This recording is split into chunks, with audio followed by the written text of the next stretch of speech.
तक के चैनल पे आप सभी का स्वागत है। मैं हूं आपके साथ शहनाज भाटिया। पेश है आज के बुलेटिन की खास खबरें। हिमाचल में चुनावी बिगुल, 17 मई को वोटिंग। अग्निशमन विभाग सेवा सप्ताह। लक्ष्य पब्लिक स्कूल की छात्रा भानवी शर्मा ने पोस्टर प्रतियोगिता में हासिल किया द्वितीय स्थान। टैक्सी से मायके न ले जाने पर रूठी पत्नी, 3 साल में टूटा विवाह, अब पति को कोर्ट से मिला न्याय। सोलन के बानली गांव में 10 महीनों से बंद सड़क, बीमारों को चारपाई पर ढोने को मजबूर ग्रामीण। 16वें वित्त आयोग में पंचायतों को मिलेंगे 3,744 करोड़, तेज होंगे विकास कार्य। जिला परिषद बीडीसी अध्यक्ष चुनाव की प्रक्रिया में बदलाव, सरकार ने नियमों में किए 2 संशोधन, अधिसूचना जारी। 30 अप्रैल को होगा कृषि विश्वविद्यालय पालमपुर का 17वां दीक्षांत समारोह। पालमपुर में 13 साल बाद वेट फेयर की वापसी। कृषि विश्वविद्यालय के डॉक्टर जी.सी. नेगी कॉलेज में 25-26 अप्रैल को भव्य आयोजन। हिमकेयर केस में एफआईआर की तैयारी, विजिलेंस ब्यूरो की जांच तेज, पूछताछ को बुलाए हेल्थ सोसाइटी के अफसर। 50 नई इको टूरिज्म साइट्स ढूंढेगा वन विभाग। वन विभाग में बजट घोषणा को धरातल पर उतारने की तैयारी। नारी शक्ति वंदन अधिनियम के विरोध में 23 अप्रैल को शिमला में महिला मोर्चा की पदयात्रा। सोलन से 1500 महिलाएं होंगी शामिल। दर्पणा ठाकुर। सोने व चांदी के दाम व अन्य समाचार। अब समाचार विस्तार से। प्रदेश में शहरी निकाय चुनाव को लेकर फैली अफवाहों पर अब विराम लग गया है। राज्य निर्वाचन आयोग ने साफ किया है कि आचार संहिता पूरे प्रदेश में नहीं बल्कि सिर्फ 51 नगर निकायों और 4 नगर निगमों में लागू हुई है। ग्रामीण क्षेत्रों के लिए अभी कोई आचार संहिता लागू नहीं है क्योंकि पंचायत चुनाव की अधिसूचना जारी नहीं हुई है। चुनाव की प्रक्रिया 29 अप्रैल को नामांकन के साथ शुरू होगी, जबकि मतदान 17 मई को होगा। नगर निगमों के नतीजे 31 मई को घोषित किए जाएंगे। प्रशासन ने लोगों से अपील की है कि किसी भी अफवाह पर ध्यान न दें और केवल आधिकारिक जानकारी पर भरोसा करें। अग्निशमन निदेशालय शिमला के निर्देशानुसार अग्निशमन चौकी अर्की द्वारा उपमंडल अर्की के विभिन्न विद्यालयों में अग्निशमन सेवा सप्ताह मनाया गया। इस अवसर पर सुरक्षित स्कूल, सुरक्षित अस्पताल और अग्नि सुरक्षा के प्रति जागरूक समाज अग्नि सुरक्षा के लिए मिलकर विषय पर पोस्टर प्रतियोगिता का आयोजन किया गया। अग्निशमन सेवा सप्ताह के अंतर्गत आयोजित पोस्टर प्रतियोगिता में लक्ष्य पब्लिक स्कूल अर्की की छात्रा भानवी शर्मा ने द्वितीय स्थान प्राप्त कर विद्यालय का मान बढ़ाया। अग्निशमन चौकी अर्की के प्रभारी अशोक धीमान ने उन्हें पुरस्कार देकर सम्मानित किया। देहरा स्थित फैमिली कोर्ट ने एक पीड़ित पति को न्याय प्रदान किया है। अदालत ने यह निर्णय पत्नी द्वारा किए गए क्रूर व्यवहार और लंबे समय से पति का परित्याग करने के आधार पर सुनाया। साथ में कोर्ट एक टिप्पणी की कि जब वैवाहिक संबंधों में सम्मान और साथ रहने की इच्छा समाप्त हो जाए तो ऐसे रिश्तों को जबरन बनाए रखना किसी के लिए भी सुरक्षित या उचित नहीं है। पूरा मामला बताते हैं आपसे कि पत्नी छोटी छोटी जिद जब रिश्तों पर भारी पड़ती है, पत्नी जब छोटी छोटी जिद्दें करती है तो वो रिश्तों पर भारी पड़ जाती है। तो इनका अंजाम कितना बड़ा हो सकता है, इसका उदाहरण देहरा में सामने आया है। मामूली आय वाले पति पर बार बार टैक्सी से मायके ले जाने का दबाव, रोज के झगड़े और अलगाव ने आखिरकार एक हंसते खेलते घर को उजाड़ दिया। 3 साल तक खिंचे इस रिश्ते को अब अदालत ने खत्म कर दिया है।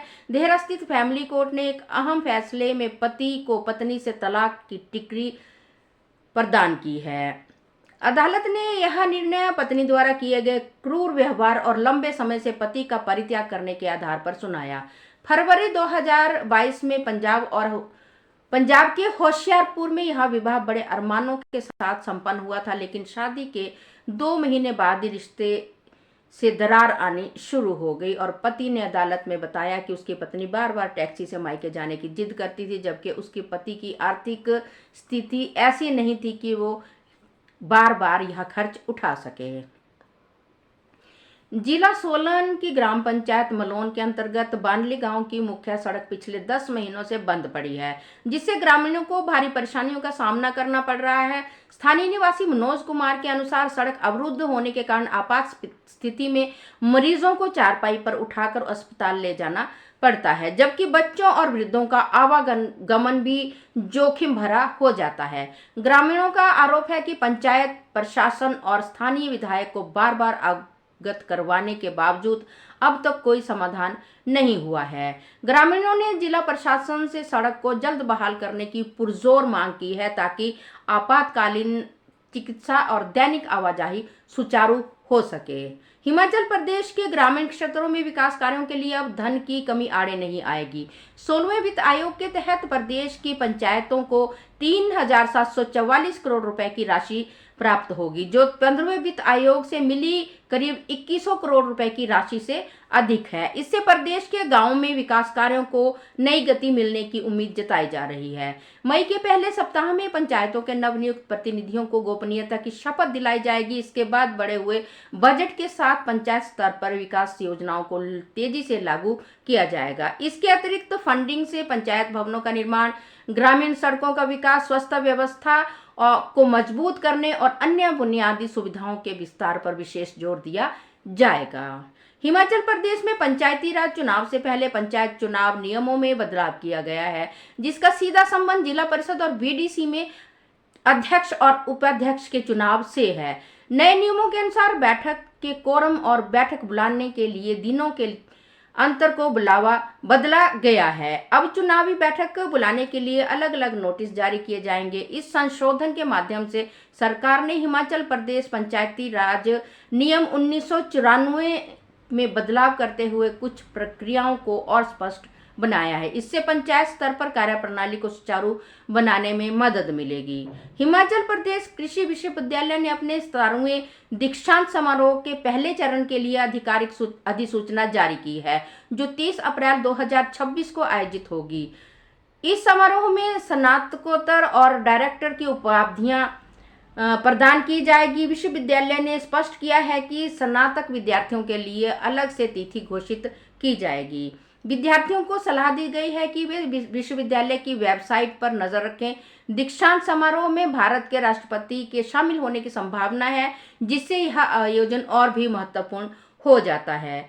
हिमाचल प्रदेश स्थित डॉक्टर जीसी नेगी पशु चिकित्सा एवं पशु विज्ञान महाविद्यालय में 25 एवं 26 अप्रैल को वेट फेयर 2026 नामक 2 दिवसीय आयोजन होने जा रहा है। लगभग 13 वर्षों के बाद आयोजित इस महत्वपूर्ण मेले का आयोजन पशुपालन एवं पशु चिकित्सा से जुड़े विभिन्न पहलुओं पर चर्चा करना तथा आधुनिक तकनीकों और उन्नत सेवाओं की जानकारी आम जनता तक पहुंचाना है। इस अवसर पर पशु स्वास्थ्य प्रबंधन और नवीन तकनीकों पर विशेषज्ञों द्वारा जानकारी प्रदान की जाएगी। साथ ही विद्यार्थियों के लिए कैरियर मार्गदर्शन सत्र भी आयोजित होंगे। मेले में निःशुल्क पशु टीकाकरण और स्वास्थ्य जांच जैसी सेवाएं भी उपलब्ध होगी। हिमाचल सरकार की हिमकेयर योजना में अनियमितताओं को लेकर विजिलेंस ब्यूरो जल्द ही एफआईआर दर्ज कर सकता है। ब्यूरो ने इस मामले में जांच तेज कर दी है और स्वास्थ्य निदेशालय की सोसाइटी के अधिकारियों और कर्मचारियों से पूछताछ की गई है। इन्हें पुलिस मुख्यालय बुलाया गया था। इसके अलावा आईजीएमसी और टांडा से कुछ रिकॉर्ड लिए गए हैं और कुछ दस्तावेज अभी प्राप्त नहीं हुए हैं। विजिलेंस की इस योजना में 110 करोड़ रुपए के घपले की आशंका है, जिसकी जांच के आदेश मुख्यमंत्री सुखविंदर सिंह सुक्खू ने दिए थे।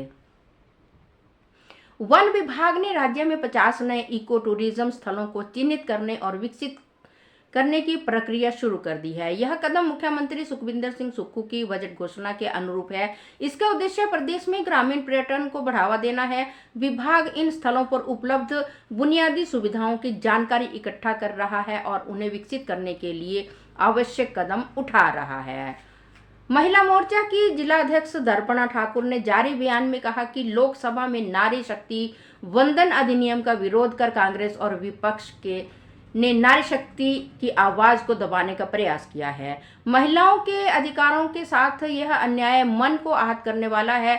उन्होंने कहा कि कांग्रेस के इस विरोध के खिलाफ महिला मोर्चा 23 अप्रैल को चौड़ा मैदान शिमला में सड़कों पर उतरेगा और जन आक्रोश के साथ महिला पदयात्रा निकाली जाएगी। दर्पणा ठाकुर ने बताया कि यह पदयात्रा महिलाओं के सम्मान, अधिकार और सशक्तिकरण की बुलंद आवाज है। यह एक सिर्फ शुरुआत है, नारी शक्ति अब रुकने वाली नहीं है। कांग्रेस और INDI गठबंधन के महिला विरोधी चेहरे को बेनकाब कर लोकतांत्रिक तरीके से उन्हें करारा जवाब देकर रहेंगी। चलिए चलते हैं सोने और चांदी के दामों की ओर। आज सोने के दाम में थोड़ा उछाल आया है। आज सोना 1,44,622 कैरेट 916 हॉलमार्क हो गया है, जबकि चांदी में कोई बदलाव नहीं आया है। 4 दिन से चांदी 260 पर ग्राम और 2600 रुपए तोला था। अभी आगे सोना और चांदी के दामों में उछाल आने की संभावना है। इसी के साथ आज के समाचार समाप्त हुए। मैं शहनाज भाटिया के साथ पवन कुमार सिंह व मनोज शर्मा की रिपोर्ट। जय हिंद, जय हिमाचल।